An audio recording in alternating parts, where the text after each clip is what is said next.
Hello বন্ধুরা, আজ children's day, তাই আমার মেয়েদের জন্য বানিয়েছি লোটে মাছের ফিশ ফ্রাই। প্রথমে লোটে মাছগুলো পরিষ্কার করে মাছের ভেতরের কাঁটাটা বের করে দিয়েছিলাম। তারপর ভালো করে ধুয়ে জল ঝরতে রেখে দিয়েছিলাম। মাছের জল ঝরে গেছে। এবার একটা পাত্রে লোটে মাছগুলো নিয়ে টিস্যু পেপার দিয়ে মাছগুলোর গায়ের জলটা মুছে নিয়েছিলাম। আমি এখানে 500 গ্রাম লোটে মাছ নিয়েছি। এদিকে একটা মশলা বানাবো।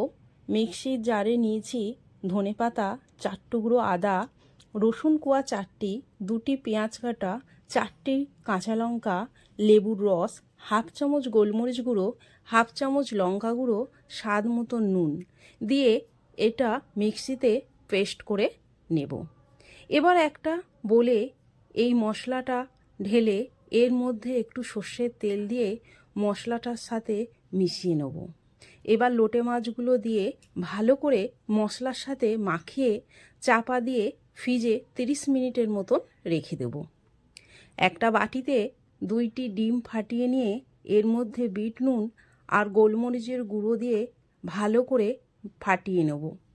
30 মিনিট হয়ে গেছে। ফ্রিজ থেকে লোটে মাছটা বের করে এর মধ্যে 1 চামচ কর্নফ্লাওয়ার, 1 চামচ ময়দা, একটু বিট নুন দিয়ে ভালো করে মেখে নেব। এবার 1 পিস মশলা সমেত লোটে মাছ নিয়ে ব্রেড কামে কোট করে ডিমের বেটারে ডুবিয়ে আবার ব্রেড কামে কোট করে নেব। এইভাবে সব মাছগুলো বানিয়ে নেব। এদিকে গ্যাসের ওপর কড়াই বসিয়ে কড়াইয়ে সাদা তেল দিয়ে দেব। তেলটা হালকা গরম হলে লোটে মাছের ফিশ ফ্রাইগুলো দিয়ে এপিট ওপিট করে ভেজে এইভাবে তুলে নেব।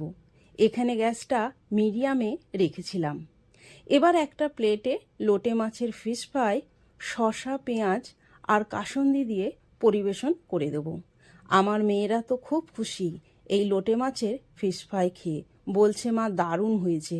বন্ধুরা, আপনারা একবার এইভাবে লোটে মাছের ফিশ ফ্রাই বানিয়ে দেখবেন, আপনাদেরও ভালো লাগবে।